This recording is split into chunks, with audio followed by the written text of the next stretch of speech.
You're listening to the Doctor Is In podcast, brought to you by MartinClinic.com. During the episode, the doctors share a lot of information. As awesome as the info may be, it is not intended to diagnose, cure, treat, or prevent any disease. It's strictly for informational purposes.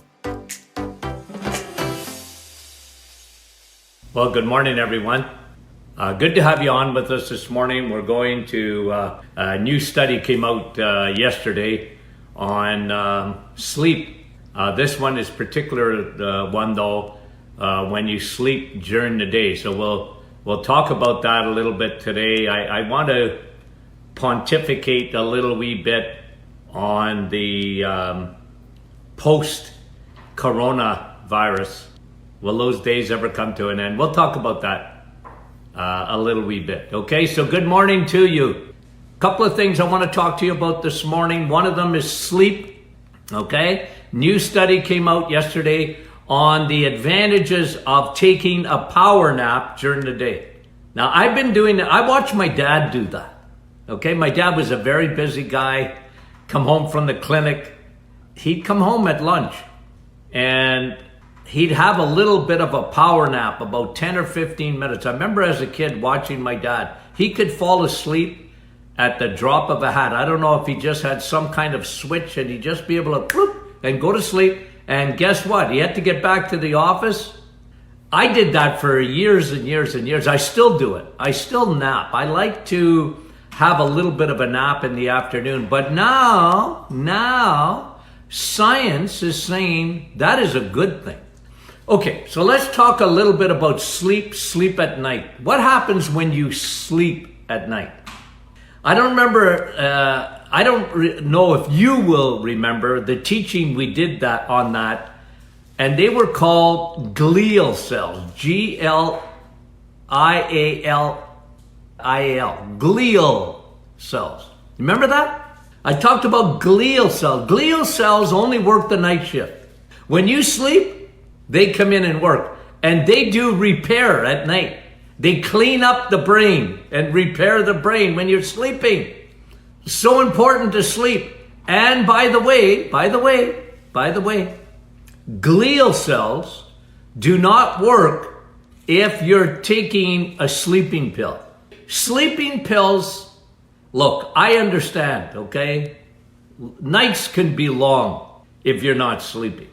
But the problem with medication is that they sedate you and your brain is not being repaired. So if you are taking sleeping pills for years and years and years, I tell you, that is not good for your brain at all. As a matter of fact, I talked to you about this in the past, that makes you, it's another reason it makes you so susceptible to dementia and Alzheimer's, is a lack of sleep. And if you're using a sedated sleep, not good long term. It's just not. So look, I get it. I understand sleep's important, and do everything you can to get a good night's sleep. Okay? I was reading a study yesterday on ashwagandha. Now, ashwagandha is tremendous. I've always liked it. I have it in several of my formulas. And the reason I like ashwagandha is it lowers your stress. It lowers your stress. It lowers your cortisol. I put it in our cortisol formula because it helps to lower cortisol, balance out your cortisol. And when you have elevated levels of cortisol, it's one of the biggest reasons you don't sleep. But this study that I'm talking to you about, the one that says get a power nap during the day, is very beneficial. And now we're understanding why. Because when you get a power nap during the day, even if it's 10, 15, 20 minutes, it helps to repair the brain because it lowers the inflammation in the brain. This is what this study is telling us. And as a matter of fact, there's two things that lower inflammation does in the brain. One, if you get a power nap, it actually helps you to lower your blood pressure. It lowers your blood pressure. Wow. Yeah, it lowers your blood pressure. If you can just get a 10, 15, like I said, I think you need to be careful that you don't sleep too long during the day, but a power nap is actually very good for you. It regenerates the brain. It helps, and it lowers your blood pressure. For people, billions of dollars a year in North America are spent on medications to lower your blood pressure. And I understand that. I mean, doctors, they don't like to see elevated blood pressure because it makes you much more susceptible to stroke and heart attack. Yes. But having a power nap, like I've had patients tell me over the years, like, Doc, if I sleep during the day, I'm worried it's going to affect my sleep at night. And sure, I understand that too. I get that. But, if you can train yourself to get into a routine where you can pull out 15, 20 minutes, half an hour, whatever, to shut yourself down during the day, I find it to be, for me, like I said, I watched my dad do it. And then when I was, as a kid, but when I was in practice, I always took a power nap. Always. I found it to be very, very helpful for me, And then I put my game face on and get back to work, But I found it to be very helpful. I think it's part of your circadian rhythm. Your body works on a rhythm, It's like, you have, I'll give you an example. For cortisol, your cortisol is always highest in the morning, gets you up. Cortisol, it gets you going. It helps you to get going during it. You want like people say, I don't want cortisol. No, you need cortisol. Cortisol is an important hormone when it's in balance because it gets you going and it helps you to go to sleep because your body works on a circadian rhythm. But there's a lot of cultures and especially those in where there's a hot day, where they just sort of rest. They have a siesta. You've heard of siestas, okay? And now medicine is telling us that it's actually a very good medicine for two reasons. One, it helps to lower your blood pressure. I know why that happens because it lowers your cortisol. And two, it helps to restore your memory. Now, not like the glial cells do at night. Glial cells come in and really do a repair job when you're sleeping, especially if you get into what they call a REM sleep, like a deep sleep and a recuperative sleep. Okay, a lot of people don't, they don't do well, and women are the worst because they often have hormonal things going on and then they don't get into that real deep sleep. Hormones. Yeah.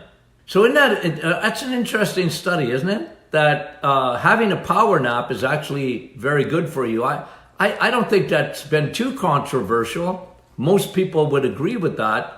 But some always felt that if they had a little snooze or siesta in the afternoon, that it would disturb their night's sleep. And everybody's different. I get that. I understand that. But generally what the research is showing is that this is actually quite good for you. Okay? It's quite good for you. So just a little thing. It may not be one of your habits. It's been my habit for, I've been in practice. Next month will be 46 years. Time flies, eh? And so I've been doing it right from day one I just had the ability, like my father, to go into a very short little sleep. And I always found it to be very helpful, and I still do it today. And, you might find now, I don't know if you're in the position I'm in. Most people are right now. Most people are not working. I mean, in their regular, they might be working from home or whatever. But isn't the world gone crazy? And that's part 2 of what I want to sort of talk to you about today. Okay? Because it's the elephant in the room, guys. We have to talk about, just because I want to bring this out here in 2 ways. One, because I heard 2 different things yesterday. And I just want to sort of talk about this for a second. Okay, the COVID-19, post-COVID-19. Okay? Like, for heaven's sakes, hopefully this isn't the rest of our hopefully this isn't the rest of our lives, guys. Right? Like, I've never seen, in my lifetime, I've never seen anything like it. I went through 9/11 and the world changed, but my word, people are I've never seen such fear as this. Okay? I heard yesterday a leading physician, the physician who was in the United States at the head of Obamacare. He was the one who created Obamacare in the United States, so no dummy. And he said nothing will go back to normal, and he's predicting 18 months until we have a vaccine for COVID-19. Okay? So you have that side of it, and every day they have news conferences and in Canada and the United States, and they let the medical, the head of the task force in the United States and Canada's chief medical officer, and they're giving us numbers and all the models, by the way, were wrong in North America. And so you have on one side one guy in the United States, and I think a lot of doctors agree with this, is that there will be nothing normal. Like, you're not going to be able to go back into a big crowd. He's saying restaurants won't open until they find a vaccine. And he said, okay, I'm just quoting him, the vaccine is a year and a half away. Okay? So there's that side of the spectrum. On the other side of the spectrum, and some people right on our Martin Clinic have sent to me to watch and whatever, and it's sort of a conspiracy, that COVID-19 is a conspiracy. Started in China, and this virus, I already talked to you about this, is much different than any other virus that I've ever known. It doesn't affect mainly, okay? It doesn't affect children. Generally, children don't get sick, and I talked to you about this the other day, that the reason the schools are not open, they don't want the children bringing this virus home to those who might be susceptible to it, like old people, grandma and grandpa, and people with pre-existing conditions, okay? So you have two sides of the spectrum. You have this side saying that this was orchestrated, and even if it wasn't orchestrated, the World Health Organization, whatever, they're going to try and change the world through a virus. And, to some extent, I'm not a conspiracy guy so much, but to some extent, they got to be right, because they're saying that we're going to have a cashless society. Everyone is going to have to have a vaccination in order to get on an airplane. Maybe it's possible, isn't it? You're going to have to be vaccinated to get on an airplane or to go on a cruise ever again. Is that possible? I guess it is. I would have said no a few months ago. I said, well, gee, we got our civil liberties. We're not going to let that happen. But I think it's coming to a theater near you. That once the vaccine and you're going to have to prove it. And what they're saying on the conspiracy side is they're going to put a chip with your medical records. They already know where you are anyways. If you got a smartphone of any kind, right? And they caught somebody in Canada that had COVID-19 and was supposed to stay in the house, and they left the house, and they only arrested them when they came back to the house, because they knew they had gone out when they weren't supposed to go out. And so it's sort of like a Big Brother, George Orwell conspiracy, and It's sort of a little bit scary. Then on the other side, you have traditional medicine that's saying, well, you can't get back to normal at all until we have a vaccine, and that's 18 months away. Okay? And the reason I'm bringing this up, is because, one, I've never seen this much fear. The fallout from COVID-19 is going to be worse, not only on the economy, but on people. Because we already talked about it today. The hormone cortisol. There's going to be a certain segment of the population, because of what cortisol does. It's the fight or flight. It's adrenaline that never stops. And I know people, I'm telling you, that have 24/7, they are so fearful and worried about not only the virus, but the ramifications of the virus, that this is going to make them, it's going to give you another look at, guys, you know me. I've often talked to you about the effects of cortisol, okay? Well, one of them, we just saw it, blood pressure. People are going to develop blood pressure problems because of fear. Fear. Please don't come after me, okay? And you know what, Dr. Martin, you're minimizing this. No, I'm not. It's affected me too. I get dressed up every day with nowhere to go. Okay?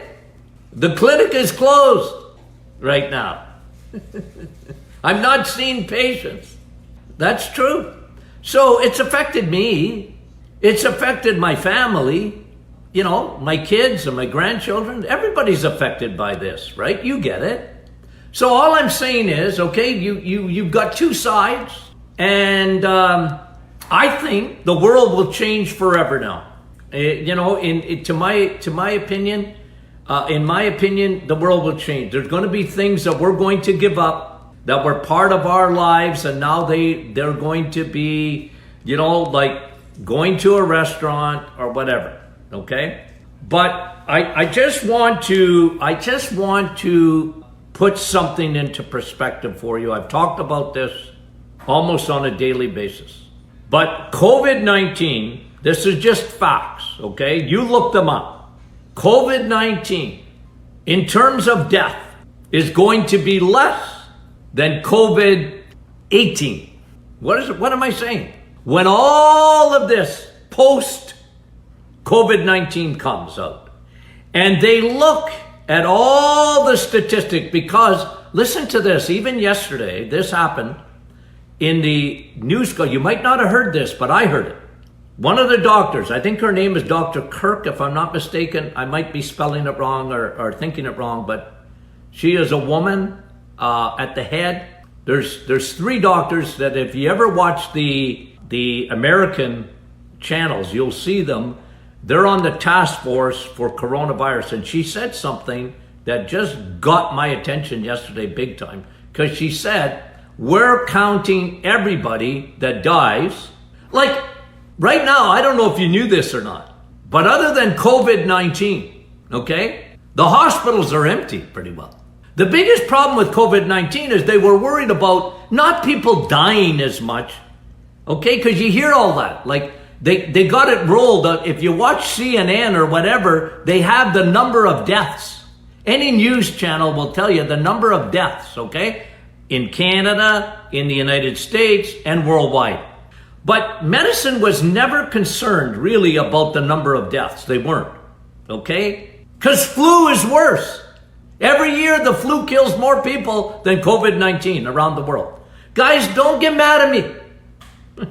Some people get mad at me because they say, Dr. Martin, you don't take this seriously. No, I'm just telling you what the truth is.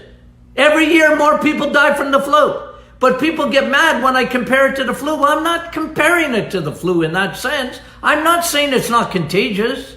I'm not saying it's not a bad problem. Jeepers, it closed the whole world down. But here's facts. They were worried about the hospitals being overwhelmed with this virus because it's so contagious. That's what medicine was worried about. It wasn't so much the deaths. And you hear about respirators, not enough respirators and all. That's not what medicine was worried about. That's what politicians were worried about. Medical doctors were worried about the overwhelming the hospitals. You know what's happened? The opposite. Other than New York, it hasn't happened in Toronto. It hasn't happened in Montreal. It hasn't happened anywhere except in New York and Louisiana and New Jersey and California. The hospitals are empty. And the death total, when you see the death total, part of that death total is people dying with COVID-19, not of COVID-19. And the doctor, the head doctor in the United States said that work count, if you have a heart attack and die and you have COVID-19, that's a death due to COVID-19. She said it yesterday. If you have a stroke and you have COVID-19, it's COVID-19 that killed you. No, the stroke killed you. See, the flu kills thousands and thousands of people every year. We never talk about that, but it's true. Okay, it's true. But what's lost in all of this, in my opinion, guys, okay, because we are going to have a post-COVID-19, what's lost in all of this that they're talking about it, but not much, is the pre-existing conditions.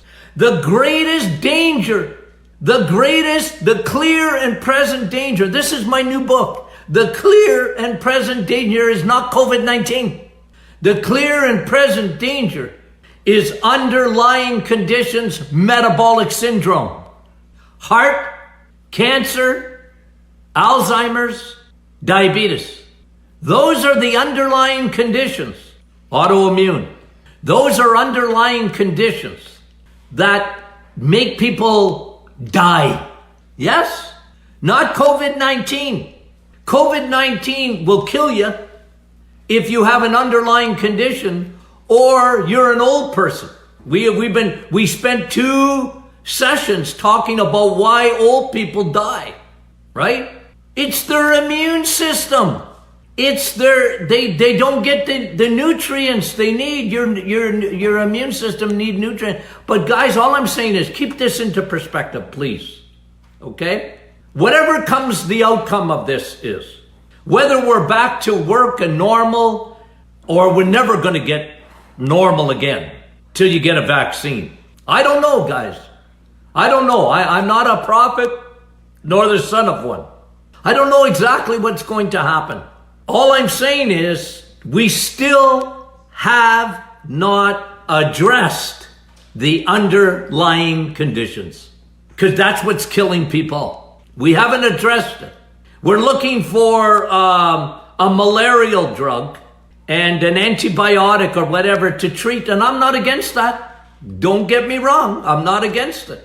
If someone is dying, one of your loved ones is dying, and you can give them a drug to save their life, absolutely. All I'm saying is they're not talking about the real elephant in the room, and that is metabolic syndrome, cancer. And, if a cancer patient was going to die and then they get COVID-19, did they die of COVID-19 or did they die with COVID-19? That's all I'm saying. All I'm saying. And you guys are wonderful because you guys think about these things, right? And you have me and others, but you have me to sort of, look at the news and sort of look for certain things that maybe you haven't seen, and I'll discuss them with you because, look at guys, I'm in this with you, and I just want to put some clarity there if I can. Okay? Hey, love you guys. Talk to you soon.